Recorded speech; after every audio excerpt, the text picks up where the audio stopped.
Hey guys, welcome to another episode of the Vinyl Den, your channel for record collecting by record collectors. My name is Nick. I'm Ian. I am once again, finally, joined by Ian after a several week absence. Yeah.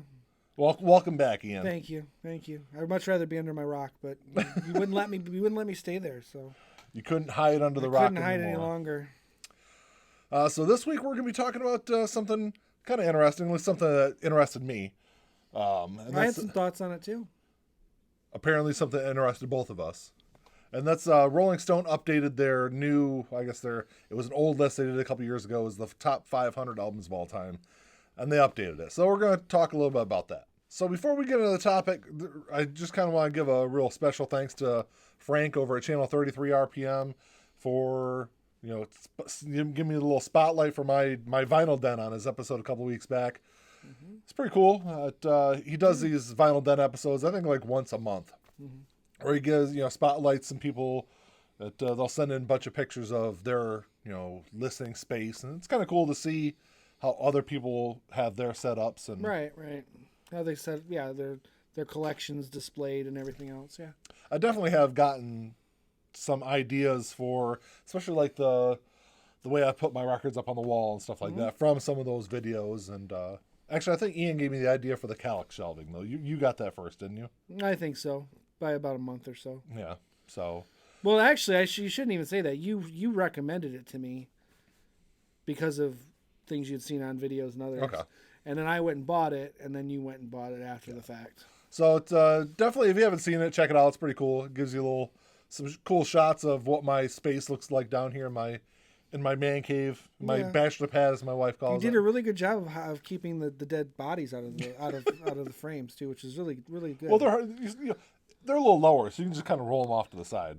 Yeah, I know, but still, I thought it was in good taste to leave them out. So a couple years back, Rolling Stone released a top 500 albums of all time. I don't remember exactly what year it was, but they just I think mid-September, September 22nd, I think is what it was. This year? This year? Yeah. They released an updated version. I'm not really sure exactly what they updated on it, but Yeah, no, I don't like it. I'll go through at least the first top 15, top 20 or so. Yeah, do the top 20 because I think that'll give a good example of maybe some examples of what shouldn't be there. So I know that they got they used artists, they used producers, and other people in and around Critics, the music industry. critics and music writers. I want to say it was like 300 people that Rolling Stone polled to get this top 100. Right. And I don't know about you, Ian. It makes me question some of the critics and music people out there. But let's hear the first 20 Okay. or whatever and see what. Because there's a lot I do agree with, and there's a lot I just don't. So number one is What's Going On by Marvin Gaye. I can't really argue with that. Because it's going to be subjective to some point. Absolutely. Music in general is subjective. And so no one can argue that that's a great album. So absolutely. For what it's worth, whether it's one or not, it's fine. Number two is Beach Boys' Pet Sounds. Yeah. I will say that a lot of these I agree with the albums per se. Maybe not their placement. And I think that's the biggest key, really. And I'm not a big Beach Boys fan. I've never been a big Beach Boys fan, to be honest with you. If I was going to pick one, though, I can't even think of Pet Sounds. I don't even know if I've ever listened to Pet Sounds. if I was going to pick a Beach Boys album, though, it would be Pet Sounds. Well, of course. And I think that's kind of their most popular album. That's like their Sgt. Pepper. Yeah. And actually, I just ordered it on vinyl, so I've got that all of that next week. Okay, cool. Number three is Blue by Joni Mitchell. Which I've never heard before. So. Again, it's another one that's one of those Third subjective ones. Third greatest album in music history, though. Yeah. Four is Songs in the Key of Life by Stevie Wonder. I can agree with that. That being, let's see that one and Marvin Gaye in the top 10. Anywhere in the top 10 is going to be fine. I can put Songs in the Key of Life in the top 5. Yeah, I probably could too. Honestly. Number 5 is Abbey Road by the Beatles. I don't even think it's the best Beatles album.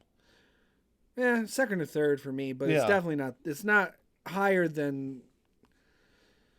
Well, I wouldn't say Sgt. Pepper is my favorite of theirs anyway. I think I would take Let It Be over Abbey Road. You'd be in the minority, though. I think probably because a lot of people will probably take the White Album. I agree. I love Let It Be probably more than Abbey Road too, but It's hard to say. I'm one of those oddballs who actually, as much as I love Sgt. Pepper, I think Magical Mystery Tour is a better album than Sgt. Pepper. Eh, I'm in the minority on that one too. I think so. So number 6 is Nevermind by Nirvana, which I think definitely should be in the top 10 Just because of its influential absolutely. elements. You know, it's probably the most influential album of the 1990s. Yeah, I mean, Definitely up I'm there. sure people could argue that point, but I don't see any reason to.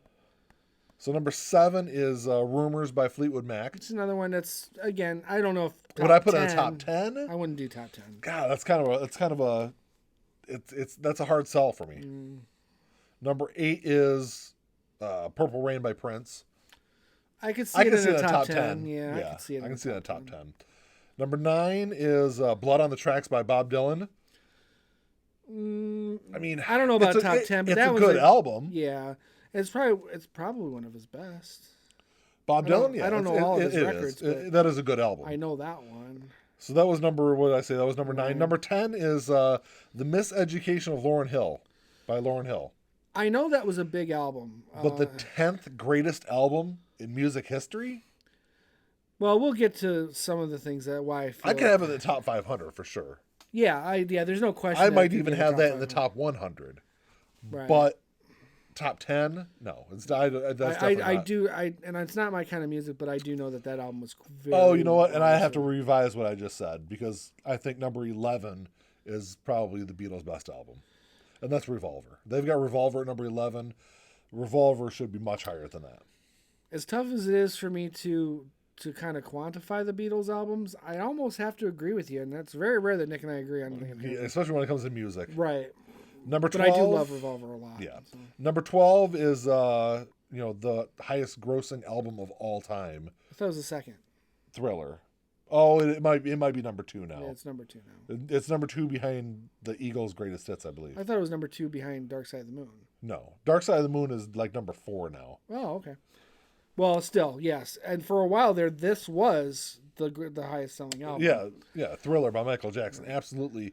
Number 12, that should definitely be in the top 10. It's an album, yeah, because it crosses all boundaries of taste, of musical taste. That should be in the top 10. It's a fantastic. It's one actually I just listened to probably within the last month or two on vinyl. It's just a fantastic album. There isn't anyone on this planet who is not familiar with at least one or two songs. Absolutely. Well, I guess maybe not a planet, but and anyone over the age of 10 in Western civilization. Yes, in industrialized nations, I guess. I've heard it. Number 13 is I Never Looked at a Man the Way I Never Loved a Man the Way I Love You by Aretha Franklin. I don't think I've ever listened to it.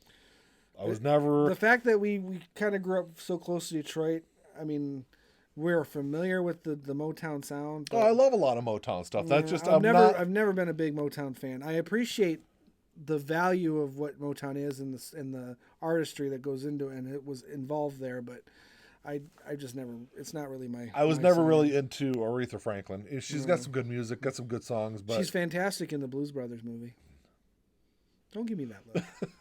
So number 14 is Exile on Main Street by the Rolling Stones. It's not even my favorite Rolling Stones album. It's a good album. There's no question there. I could probably pick But I think couple of different when ones. we were over even that, talking though. about this the other day, I even said Beggar's Banquet. Beggar's Banquet's probably number 1 for me. Yeah, or Sticky Fingers. Absolutely. I mean, those are, in my opinion, maybe not more well known, but for me, just maybe arguably better albums. I don't know. I keep hitting the microphone. Let's see. Number 15 is. Oops.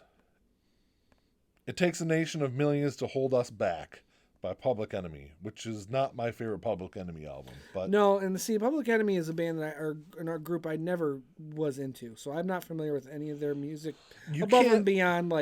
I don't think there's no way to peripheral. deny their cultural influence. Oh, absolutely, obviously. absolutely. They've got some really fantastic albums. I'm not sure top 15 though. I think it's kind of a stretch for me. There's millions of albums out there, and it's, like I said, it's so subjective. I wouldn't have Public Enemy in any of my lists, but I'm not familiar with their music, So I guess if you're trying to kind of get a mishmash of all genres represented, sure, but I just don't know. It just, Yeah. Because I think there's albums on the list that are lower ranked that I would have put way above that. it was what Fear of a Black Planet, I think, is the one album I'm thinking of that I listened to a lot when I was younger. I think that was Public Enemy. Not 100% sure, but I'm not. I was into some of that. See, it's funny. I'm familiar with that 80s title, rock. but I don't know what band did. I'm pretty or sure what it was. group did So at number 16, they got London Calling by The Clash. which is going to be on anyone's list. It's a fantastic album. Where it shows up is questionable, but Yeah. it's going to be on most music fans' list. The next one's a really interesting one. It's My Beautiful Dark Twisted Fantasy by Kanye West. This is number 17, which Ian's not a rap fan. Now, I really don't like Kanye West. I never liked Kanye has West. some really, really good albums. Graduation is I would hope so. I mean, because anyone that crazy who's still popular has to be doing something right. But Graduation is a fantastic album. I will put Graduation over this album. I would put, 808s and Heartbreak, which is a fantastic album. Actually, I just got that on vinyl a couple weeks back. But that's an album I would put over this one. Kanye, as crazy as he is, he does have some really good music. Zero interest for me. Yeah, like I said, you're not a rap fan, though. No, but I can appreciate the artistry in other groups like Public Enemy and, others of their ilk. Kanye does nothing for So me. Bob Dylan is at number 18. So he's got 2 of the top 18 albums with... Top 20.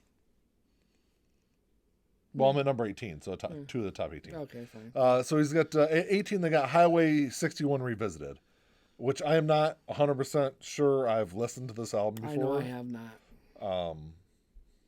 And like scrolling through some of the songs, I'm not familiar with a lot of them. So I guess I can't really comment on that. But aside from his big stuff, Dylan is an artist that I think I need to revisit overall. Just his whole catalog. Because he's got, over the course of his musical career, he's got a bunch of different... I don't think I would go much beyond anything that he did past like 88, 89. Yeah. Because he worked peripherally with the Traveling Wilburys in 87. But the next album is a really good album, but once again, it's not my favorite from that artist. So at 19, they got To Pimp a Butterfly by Kendrick Lamar, which is a fantastic album. Right. It was the album that actually got me into his music. But see, this is an example. Damn is, I think, head and shoulders a better album than this one. Right. See, this is an example of, I don't know Kendrick Lamar's music. I've heard some songs that you've played, but I can appreciate the artistry and see where some of his music might fit in on a top 500 list.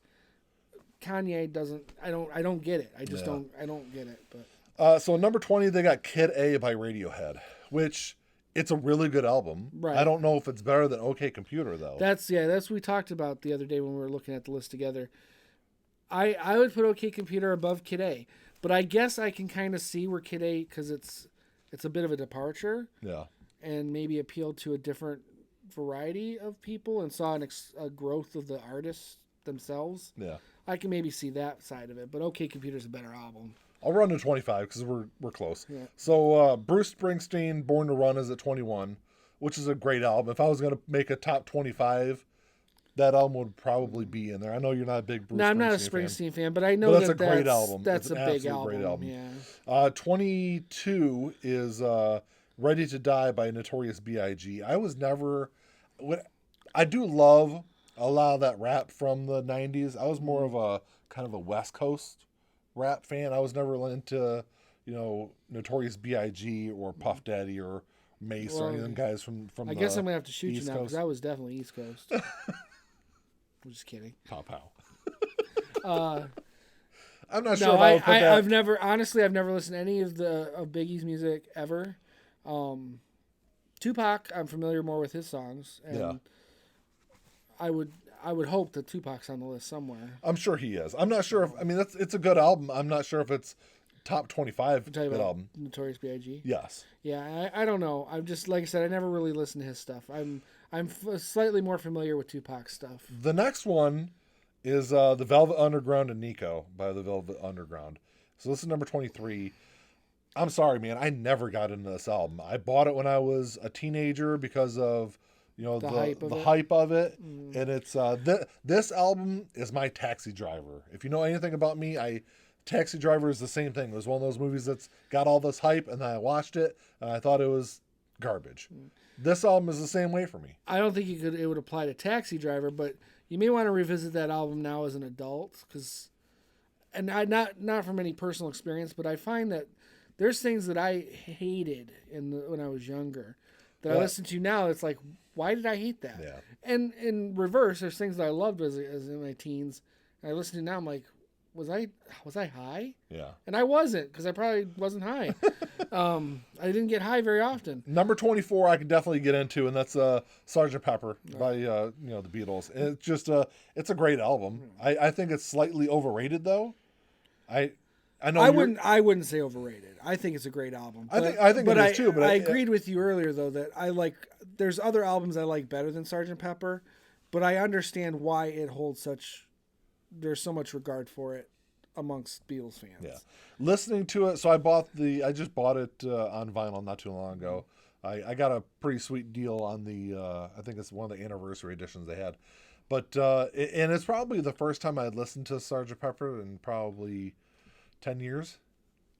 And I just remember it being a better album than what I thought. There was I won't say it's not a bad album obviously, because I don't think there is a bad Beatles album.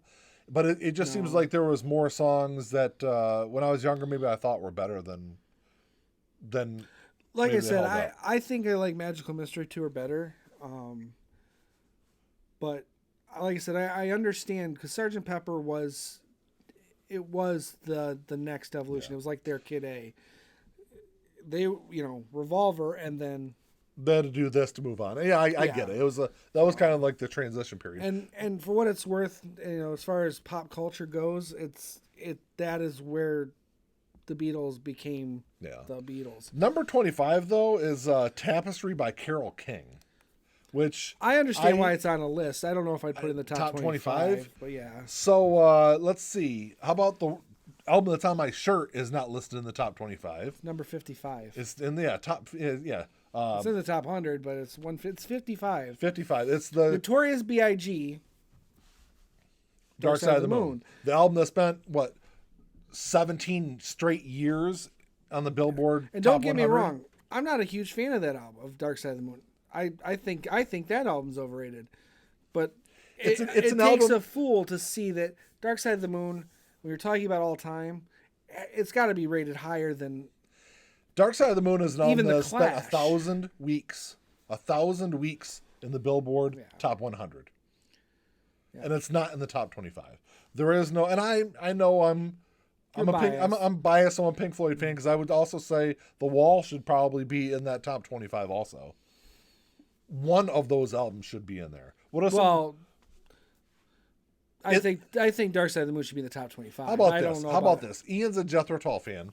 There's no Jethro Tull in the top 500. Right.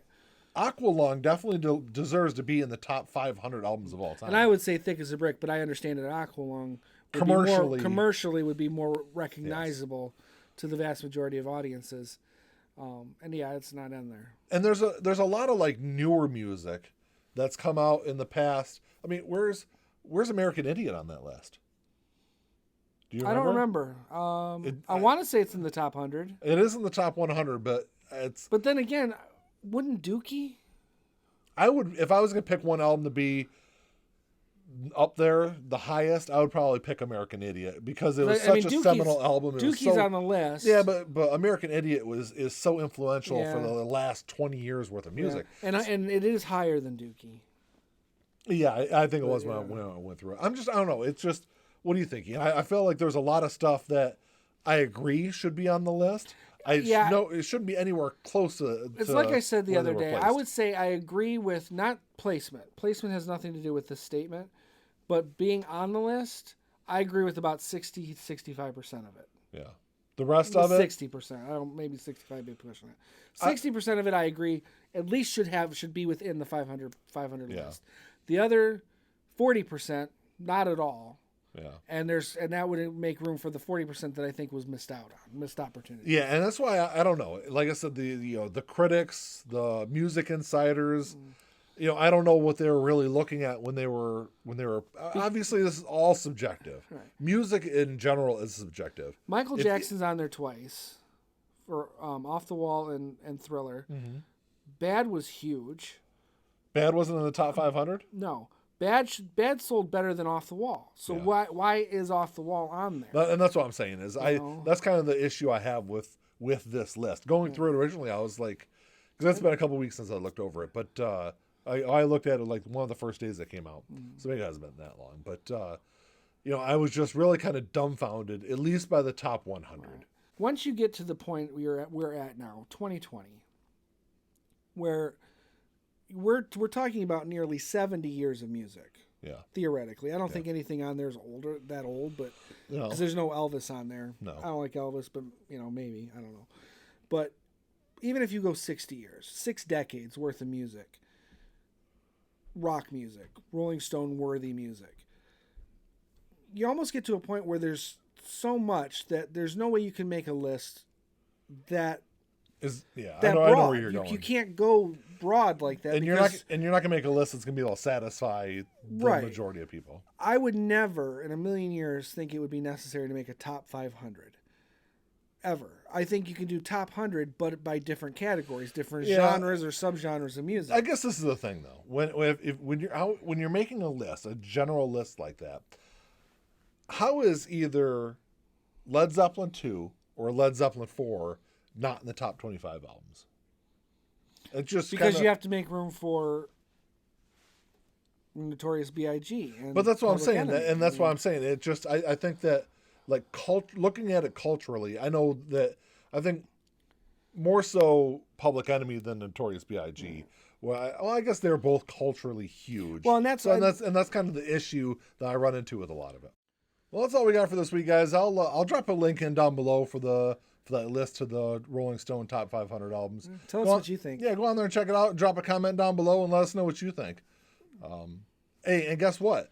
Come back on Thursday and check out Ian's video. Ian, I promise, Ian, I won't hijack his video this week.